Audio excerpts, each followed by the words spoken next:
Hey everybody, this is Perky. And Tahyira. And we have our guest with us, Rob Lohman. And before we get started, I just wanted to introduce the podcast to anybody who has not listened before. We are the On the Ground Level podcast under our For Us Nation nonprofit. And we created this podcast through our organization to uplift our movements and bring access to our communities regarding education, ownership, business opportunities, and more.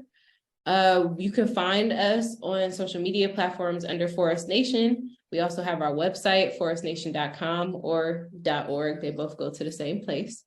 You can find this podcast on all streaming platforms. And recently, just to highlight what we've been talking about, we've been trying to bring more focus to men. We realize that men do not always get a platform to express their vulnerabilities. And so we're trying to give that to you guys. We're struggling to build it, but this is what we're doing. Right, we're trying.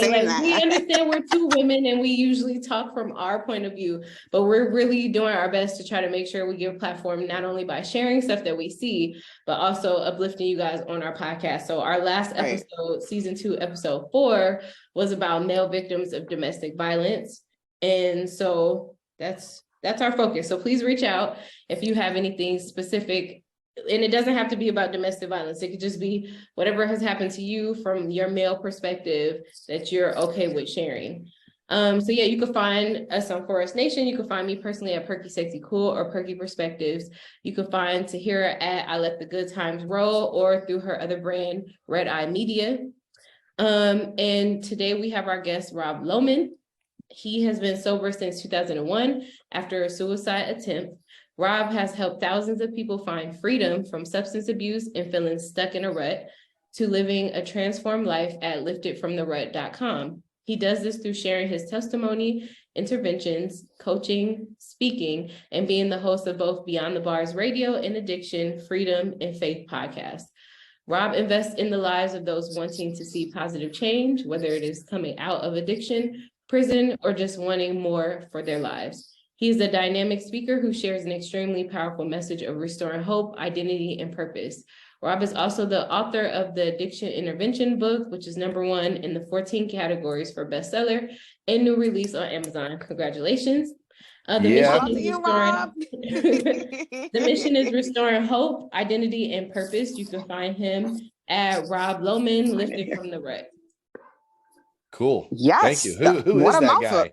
I want to go. I want to go talk to that guy too. Every time they read their bio, it's like, "Is that are you talking about me?" But welcome, Rob. Yes, I Lifted from the Rut. I thought it was cool. Lifted from the Rut on the ground level. That's how I've been running with it so far. So we're gonna run with that for a promo too. But thank you so much for being on the ground level.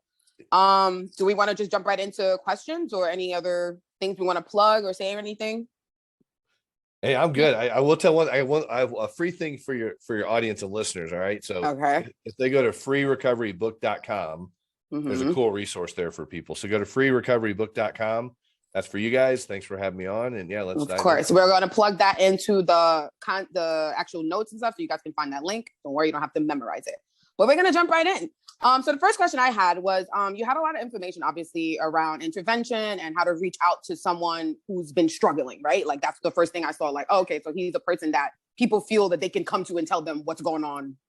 Number one, what has been the top 3, let's maybe say, like, rebuttals that you've heard that are like maybe the most common out of all the different aspects that you've talked to, like the prison and the drug and the, what have you found, like maybe 3 that's been like the same? Yeah, for sure. It definitely comes a different perspective from the family or the loved one. So which angle do you want me to hit? Family, whatever one. All right. Whatever you feel good. Yeah. Well, I'll tell you this. Families call me because they're in crisis. And we have to slow the roll down a little bit and say, all right, is it really a crisis or what's really going on? So my role is to listen and then say, all right, maybe this is the next direction that we need to go. Because what I do, it's either like, hey, let's have a cup of coffee with your loved one, or let's literally be around the corner in our cars waiting for the green light, and we show up at the house and block the car in, and we go in and it's like guns a-blazing. Not literally, but it's I know you. I get what you're trying to say now. I see. Yeah, and so family, yeah. But it's because they're concerned about a loved one, and a lot of the fear is if we do this, Rob, my loved one may never talk to me again. Right. If Absolutely. we do this again, Rob, what if they go, sadly enough, go commit suicide because of what we did? And there's the reality fears, right? Of like, it could happen. But the bottom line is your loved one's dying and struggling right now anyway, not living a fulfilled life. And so they're currently dying anyway, in a sense of spiritually, physically, and mentally too. So we're doing this as an act of love. So that's a big objection from the families, is the fear of what if. Then the other side of it, when I show up to do the intervention, there's these fears of, but what about my dog? And what about my job? And what if people find out? Well, I have 3 answers to that. 1, your dog's gonna be fine. 2, your job. Hopefully we talk about things like FMLA, covered by the Family Medical Leave Act, and things that can protect their jobs. And so we talk about those things. But the last one is, what if people find out? And guess what? Yeah, shame is real. People already know. Most of them already know. Yeah, people already know. Your coworkers know. Your family, so the cat's not if out we don't of the bag. know, we could tell. Yeah. So, Like if you doing meth, you're like off your rocker for like 3 days straight, and then you crash. So it's like, we noticed. not to laugh or trick anyone who's watching. Not. Not that, but like, we're just trying to say for real, we know, we can tell. Yeah. So it's like, it is love that it's coming from. A lot of people who have addiction, especially addictions around substances, they think they're doing a really good job at hiding it. And a lot of the time, some of them are really functional. And that be me when I'm smoking weed, like, you can tell I'm right. It's like, we can tell. It's like sometimes, but it's like, if we've seen you. Now, if you're constantly high, then maybe we don't know, right? Because that's right. You always are. That's another question, like functioning, whatever, right? Because it's like, maybe I do, I don't know. But there's that term, functioning alcoholic. If you want to learn a lot more about it, you can go pick up a copy of the addiction intervention book. There you go. Right. I like the plug. but I talk a lot about that. It's the objections, it's the reality, it's things are going on, and I look at what I do as an act of love. Like, we're trying to bring the bottom up to your loved one in the family system in the addiction world. And I do career transition, all that kind of stuff too, but mainly we're talking about substance abuse in this instance, because it's dealing with anxiety and depression and those things. And as a guy, you're right. There's a lot of us that don't talk about it because we're too compartmentalized. I think a man's brain is like a waffle, right? We compartmentalize everything in such a way that some things don't bother the other thing, but we'll get more into my story when my waffle turned into a pancake, but we'll get into that later.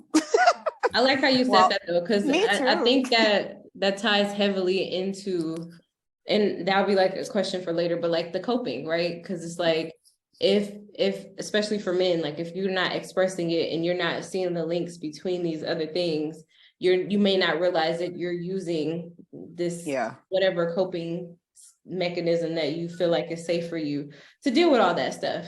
Right. But okay, sorry. That was dope. I like that analogy. No, I mean, it's your question now. Okay, well, then I'll just get to mine. So we're skipping around a little bit, but during the process of recovery, one must be emotionally vulnerable, right? How do you encourage men specifically to be emotionally vulnerable? And what advice would you have for other men who suppress their feelings due to their ideas of masculinity? Man, that is a huge one. And I'm just going to relate it to my story of what happened, because a lot of this came out in a podcast I was on one day about talking about men and anxiety and stuff, and light bulb went off for me. So in 2011, I was dealing with suicide ideation.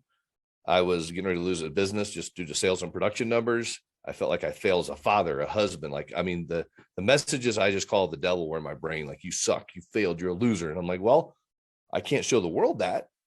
I got to have something else going on to show that, okay, this thing's getting ready to end.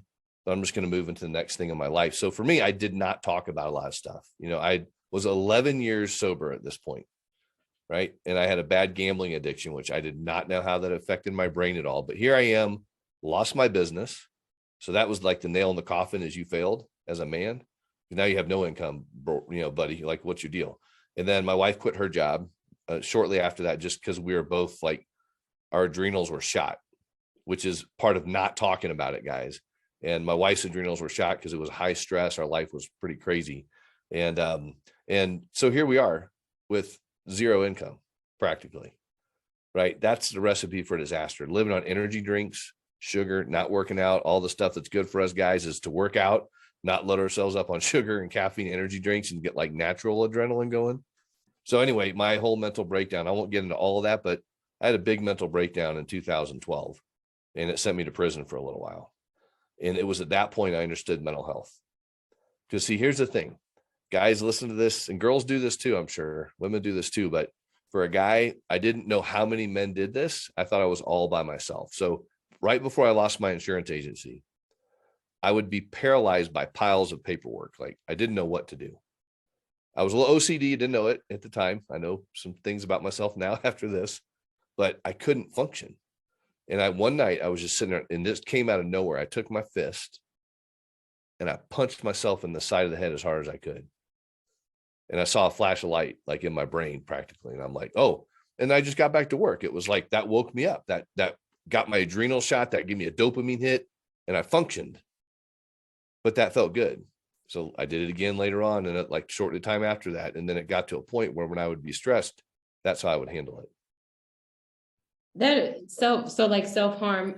I mean, it sounds familiar. I don't know how many men will relate to specifically hitting themselves, but like playing contact sports like boxing. I was about to say that, right, or football or something, to where you get to like hit and be hit. Like I could see some men maybe lead into that physical aspect of it, like needing. Like my husband, it's all tattoos. Like, you know, Frankie, it's tattooed, but the tattoo, that's what it represents. It's that pain, outside but it's like, feeling. Like, why do you have so much tattoos? And check this out though. I was on a podcast after I got out of prison. I was healed and all this stuff, and going through my thing. It was all about anxiety.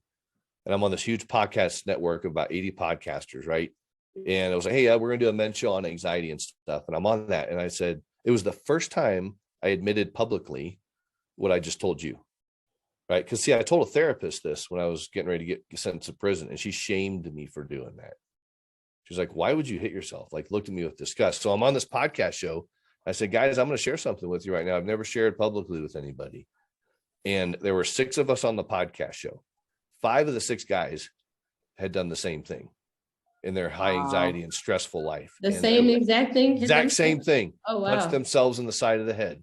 Wow. And it was like, because that's he like hit his head against the wall too. Yeah, I'm thinking about it. It's like, I think I've seen that before now when I'm like breaking it down. Like, I feel like I've seen men do that. Yeah, but that comes because we don't talk about it. Right. We're trying to handle it on our own and create this thing that we got everything together but once I shared that, I literally cried on that podcast show and just like wept, because I had never been affirmed in the fact I wasn't the only guy that had done that. Absolutely. Right. So it gave me permission to share it openly, which I do now, obviously, because I just told you all that. See, we need more men to speak on these things. Yes, please. Can y'all take a lead from Rob? Like, you just say it, and then you're not alone. Hashtag vulnerability is attractive. Okay. Yeah, no, yes, for real. And we can all learn, necessary. because we all understand that. Even as women, it's like, I don't want to hit my head. It's like, but I not totally the money know. You know what I mean? But I know exactly what you mean, though. There's moments where, as women, we're like, I mean, maybe we feel like that just because of our hormonal whatever, but it's like, like you want to feel like that all the time. You know, that's so relatable. Yeah, so I appreciate that. That was so. You got it. I gotta guess it's on me. So moving on. So obviously our podcast, you know, our I should say our demographic is Black men and women, and you know what I mean? But we do try to reach people in the space, I should say. Mental health reaches for everybody. So if you're whatever you are, you never talked about mental health, you hit us. So my next question is about how many Black Americans have you seen in your line of work, especially when it comes to like the intervention? And do you think it's a disconnect between one's access to help and understanding that there's help available? Yeah, I'd say all of the above. I mean, access to and help available, because I can tell you this, in the field that I am as an interventionist, you know, I would say a majority of people in the field, men and women that I'm aware of and stuff, are white men and women. It is, you know, and but here's the thing about addiction and recovery. You know, addiction doesn't give a crud who you are. It doesn't give a care what you drive or anything like that. It wants you, and so does recovery, right? And I hear people say, well, there's, you know, the limited access to help, which I would agree, there's a barrier there, right? But here's the cool thing, that there are tons and tons and tons and tons and tons of free programs out there that I say, hey, if you can't afford help, here it is. I mean, I get calls all the time from people. I don't know what color they are when they're calling. It's just like, hey, I need help. And there's people sending me messages on Facebook and emails. I've never met these people, you know, and again, I don't know what color they are, but what I do say is that if you don't have the resources, as a lot of people don't. I mean, honestly, like as interventionist, I look at residential treatment centers and I'm like, why are people spending 40, 50, 60 grand a month on residential treatment? I had desire. They're in Malibu. Oh man, here in Colorado, anywhere, but I had desire. Yeah. And I was sick and tired of being sick and tired. So I went to an AA meeting because I tried to commit suicide the night before I got sober 21 years ago. And I went to a recovery meeting and I found like-minded people. And it was all colors, all ages, all wealth statuses. It was everybody. And it was and there's this phrase in recovery. It's like in the big book, it says people that normally would not mix. Oh, I like that. And we would go out to meetings. We would go out to coffee afterwards and just, or to a restaurant and order like 30, 40 desserts, and people thought we were drunk. And it was like, old white guys, old black guys, Asian. I mean, whatever. It's just like everybody. It was just all different, just everybody. And it's a hodgepodge of people, but that's our world. Right. And so, and I've sat down with people before, like, man, it's just, I just can't get help. I mean, so how many people have Medicaid that have trouble finding help? Well, guess what? I got to tell you this. There is NA, AA, CA, Celebrate Recovery, Smart Recovery, Dharma Recovery. There are so many recovery type things out there that are free. All you got to do is Google them or go to liftedfromtherut.com and check out my resource page. And there's all over there with sex addictions, porn addictions. I mean, everything. Yeah. And so, but I do believe there's a barrier to help for sure. To help. Well, from my perspective, because I worked in not that kind of residential treatment, but I worked in one where, they were kind of, it's called diversion, right? They were diverted from jail. Yeah. Because of the mental health issue that they had. But most of them also had substance use issues. And some of them, their mental health came from their substance use issues. But from my experience working with that population of people dealing with substance use issues is that they, a lot of their introductions to AAs, NAs, and all those things were more like outside people wanting them to do it rather than them wanting to. And so I feel like that's also why some populate, and a lot of them were people of color, right? So I feel like that's also sometimes the barrier. It's like the only time that people offer these things to me is when I'm already in trouble. It's like, now I want you sober for X, Y, and Z, rather than like when I was out on the streets homeless and, dealing with all these other things. People weren't offering this to me. So I wonder if I haven't been there personally, but I'm just wondering if that's part of the aversion for some people. Yeah, it can be. And I've interviewed like 400 people on my podcast shows and stuff. And it's people from all walks of life, which is great. And they all have their own stories. And it's, it boils down, for me, it's like, if people were listening to this on their phone or whatever, wherever they're listening to it on a computer somewhere at the library or just at home, whatever it is, if the desire is deep enough, people are going to take the initiative to just ask for help somewhere.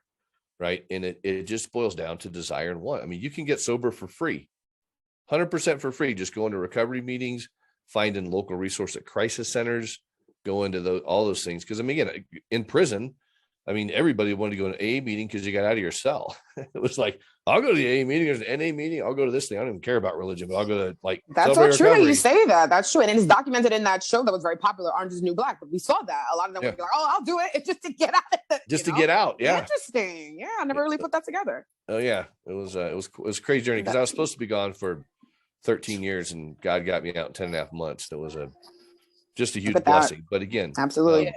Wait, the journey sucks a lot. I didn't point this out on your story because I didn't want to take up too much time, but you were like, my business was failing. I didn't have any income. My wife didn't have any income. We were hopped off on energy drinks.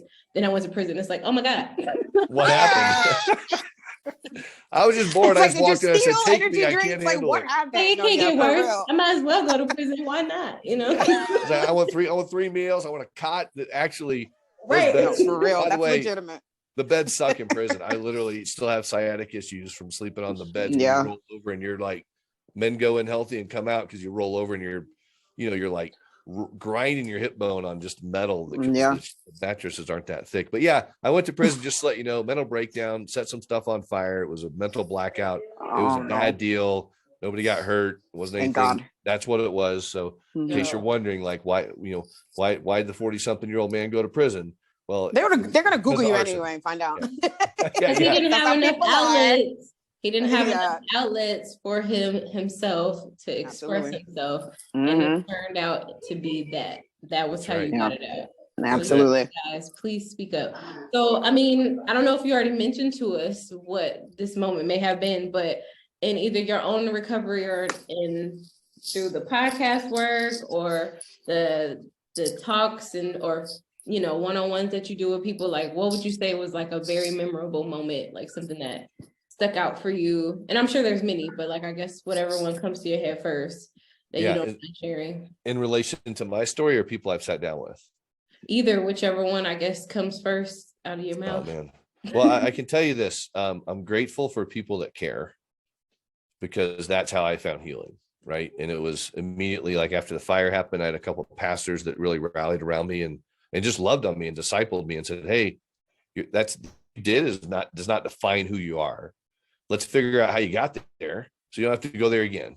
So the biggest thing for me has been positive mentors, men and women in my life that have spoken truth into me, called me on my bologna sandwiches, right, and stuff. But people are the huge thing. And I always say this too, like, since we're talking a little about prison, I mean, people wrote me letters in prison all the time.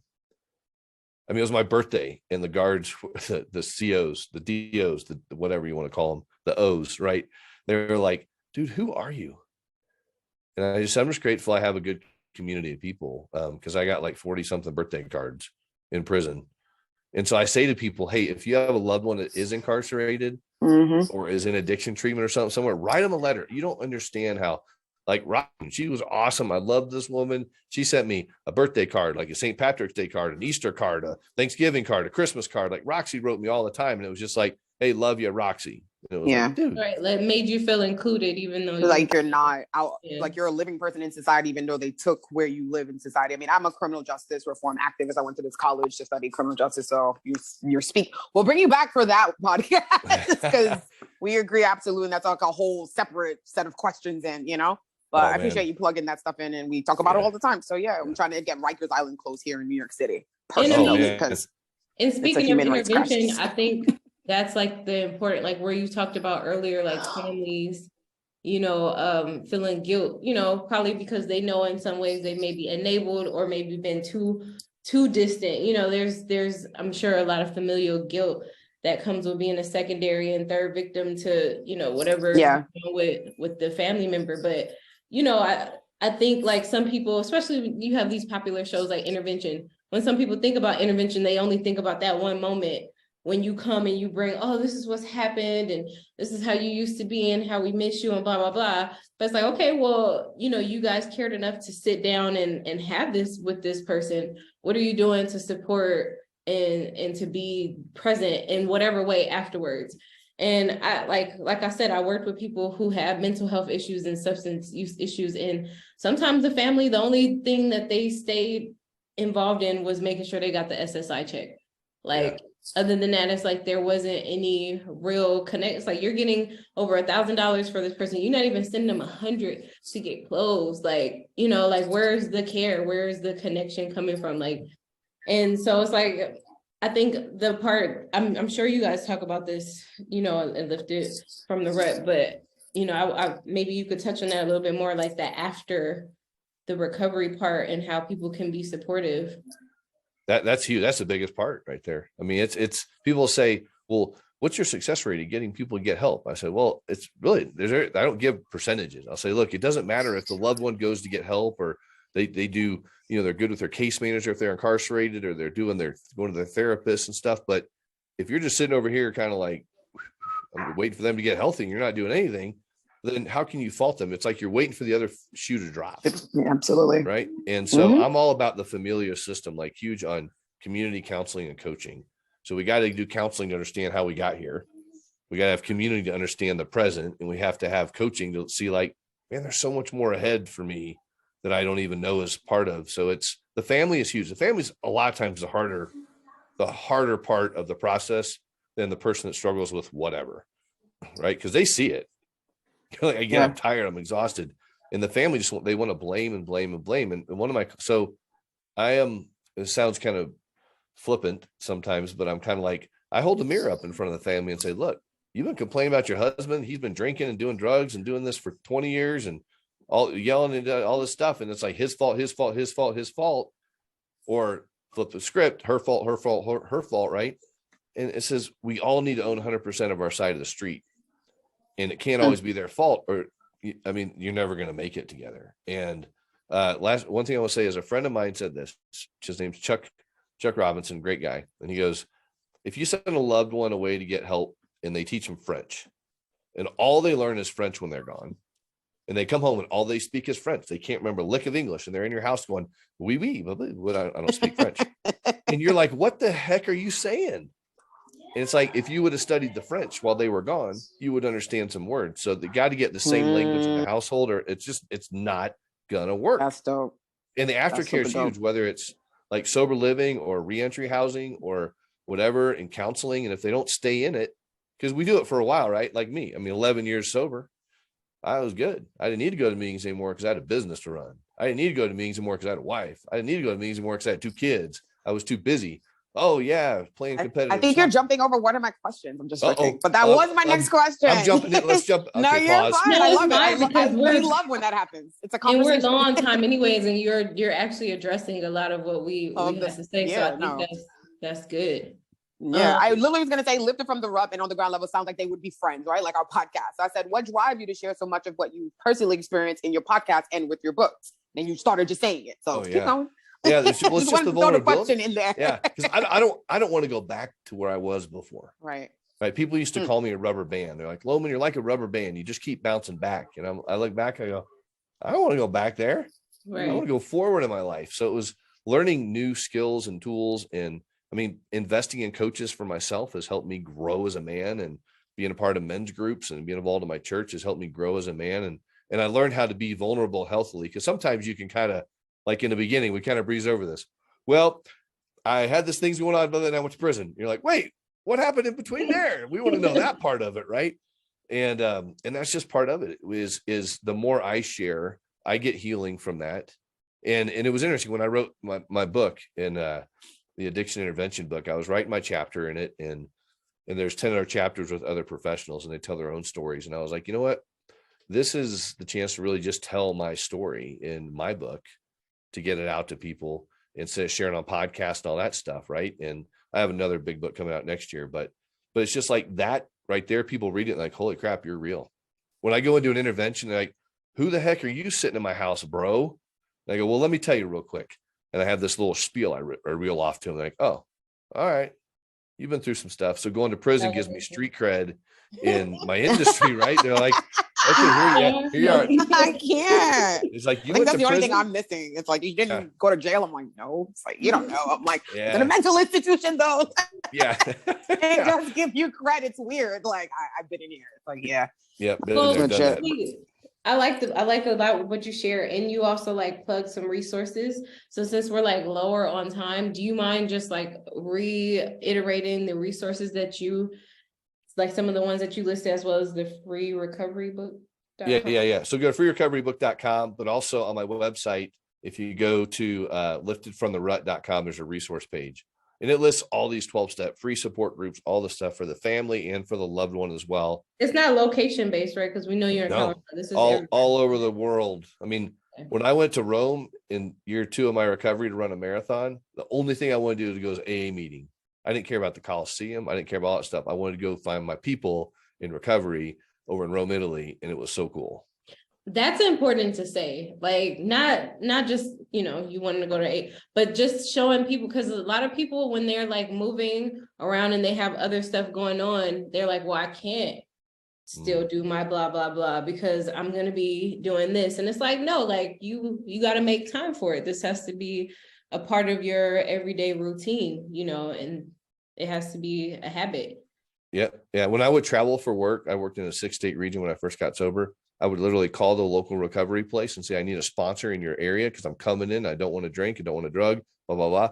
And they give me some guy's name, and I'd call him when I got there, and I took action for my recovery. Nice. Okay.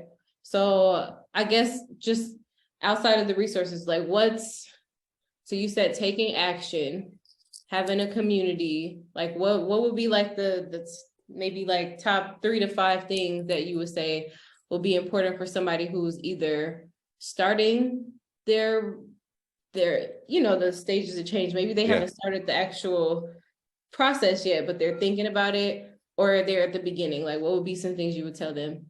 Yeah, well, if you step into it looking for the similarities, not the differences. That's huge, because we can compare ourselves right out of recovery, which is huge. Call a local crisis center. I mean, every place has a crisis center somewhere close by. Call them and say, what are your resources? I got no cash. I need some help. What do you need to do? Or I have a ton of cash and I need some help. What do I need to do? Right. And then find like-minded people. I mean, I think guys should recover with guys, girls should recover with girls. And a point when you get to a healthy point, then you recover with the opposite sex all you want to, or whatever, or whoever you want to partner up with during your journey. Right. So community is huge. Get some counseling help. Just find those resources in your community. And I will say this, the internet can be misleading. So if you really, really, really want like some good help and you message me, if I don't know someone in your area, I'll connect you to people in that area that I can find for you. So hopefully that'll help some people out.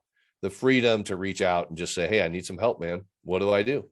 What do I need to do, Rob? And I also have, well, anyway, yeah, I'll stop there. Yeah. So that's kind of what I'd say about that. You had another plug, huh? Well, no, there's I mean, I have like some online free course stuff that people can do that gives them really help on how do you find a good counselor? How do you find the right community? How do you find like a good coach to help you kind of move forward and all that kind of stuff too? And but if they just go to Lifted from the Rut, they can find all that stuff on there. Yeah, and we'll maybe just like even pull some of those things up like on our website for people, because some people don't like to read, some people don't like watching videos. So it's like we want to make sure that they see that there's something for each person to be able to find something. Yeah, for sure. Well, yeah, thanks again. And so yeah, that's liftedfromtherut.com. On social media, it's Rob Lohman, and that's LOHMAN, Lifted from the Rut, all together, to find, at least on Instagram. That's how I found you. Facebook, I know you have the Lifted from the Rut page. So if you want to find him on there, you can find that as well. And we really appreciate this again. Like if you know any men as well that will be, up to speaking about whatever they've been through, please share. Maybe we can finally do a panel. We have had a plan to bring a few men together to discuss, because like you said, community, being vulnerable with other men, sometimes it's helpful, because they be talking to women and they like. That's why we're trying to wrap it up, but it's like we struggling to get people up here. Like, why? I want to just go to the group. Is that what it is? Let us know. I got your people. We'll talk. I got your people. We'll talk offline. Yeah. Okay, great. Well, yeah, thanks again for everything. Yeah. This was and a good everybody one. who's listening, thank you for tuning into On the Ground Level podcast. Again, we're available on all streaming platforms. And if you can't find us for whatever reason on there, you can always find our links through our website, forusnation.com. Yep. Thank you guys so much for tuning in. Thank you again, Rob. Thank you very much, ladies. Thanks.